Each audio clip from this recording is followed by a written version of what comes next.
Hey everybody, welcome back to Beatles News Roundup here on Vinyl Rewind. Today we are recapping the news stories from the past month, October 2024, and first up we have an update on the Sam Mendes Beatles project. Now, in case you're out of the loop, these will be 4 biography films, each one from the perspective of a different Beatle. Now, the update we got came from an interview with Deadline. Screenwriter Peter Strahan confirmed that he is writing the George Harrison script. But he also added that the other screenwriters working on the other 3 films are essentially walled off from each other, like they don't know what each other are writing. I think that's a pretty interesting idea.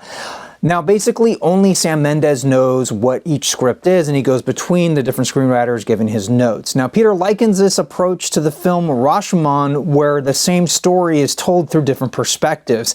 I think this is a really cool idea, and hopefully we'll get some really interesting films from this. But that's all we know at this point, other than the fact that they will begin filming in July of 2025. In other Beatles movie news, we now have a release date for the new Martin Scorsese-produced documentary titled Beatles 64.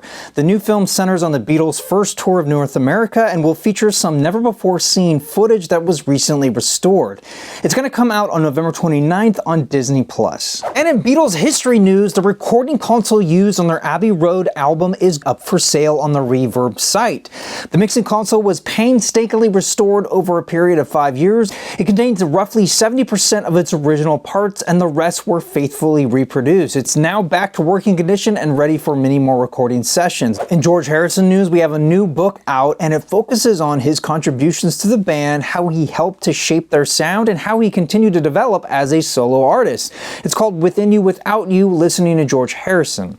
In other George news, one of his first guitars as a Beatle is going up for auction. It's his Futurama guitar that he played during the Cavern Club and Hamburg days. It was also used on those early Polydor recordings. The story goes in 1964 he donated it to a magazine contest, but the winner opted for a cash prize instead, and the editor kept it for many years. The auction house claims the guitar could go for anywhere between $600,000 to $800,000.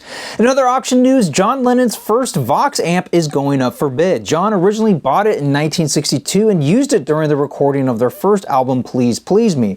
It's estimated to sell for anywhere between $125,000 to $250,000. And speaking of John, October 9th would have been his 84th birthday, and in celebration, all new meditation mixes of his Mind Games album were released. And these are exactly what they sound like. The entire album was remixed with the intention of guiding the listener into a meditative state. And I checked them out, and you know what? They are very different, wildly different. All of the songs have been stretched out or extended to 5 or 10 minutes, and one song is over 33 minutes. On some of the songs, new instrumentation was added, and this was performed by his son, Sean.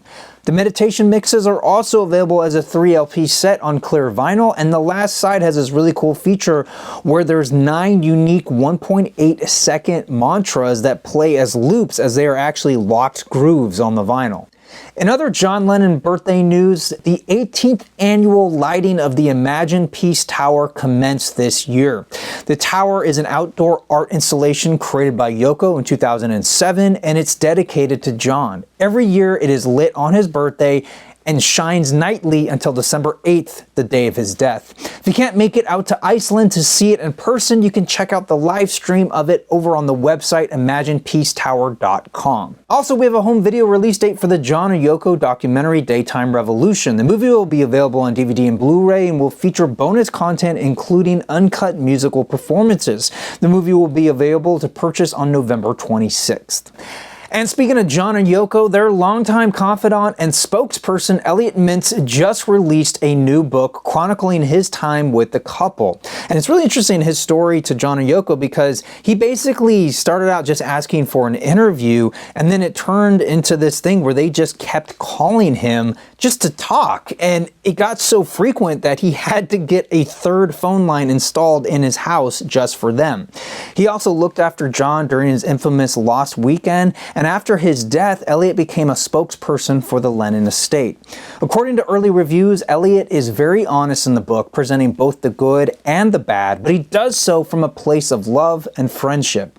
The book is out now, and it's called We All Shine On, John, Yoko, and Me. In Ringo Starr news, he recently announced that he's going country for his next album. The first single came out earlier in October, and I gotta say, it's very good. Something about Ringo's voice just lends itself so well to country music. I don't know what it is. It just works.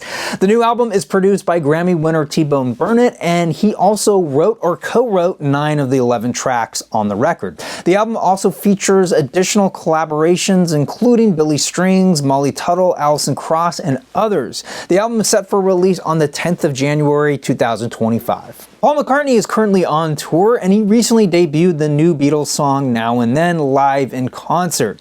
There are several videos over on YouTube of the performance, and I highly recommend you check them out if you haven't already. It's just, I don't know, something about this song done in a live setting with a more stripped down approach just really worked for me. And in Beatles merch news, we have new guitar picks and straps by Diodario with designs inspired by the current 60th anniversary of the Beatles tour of North America. Over on the John Lennon store, there are additional John-inspired guitar picks and straps also by Diodario. There's also this very sleek-looking, high-fidelity Bluetooth speaker and radio by Teenage Engineering that features a custom Mind Games-inspired design. It also comes preloaded with the new remix of the album, plus some bonus tracks, some of which are exclusive to this unit.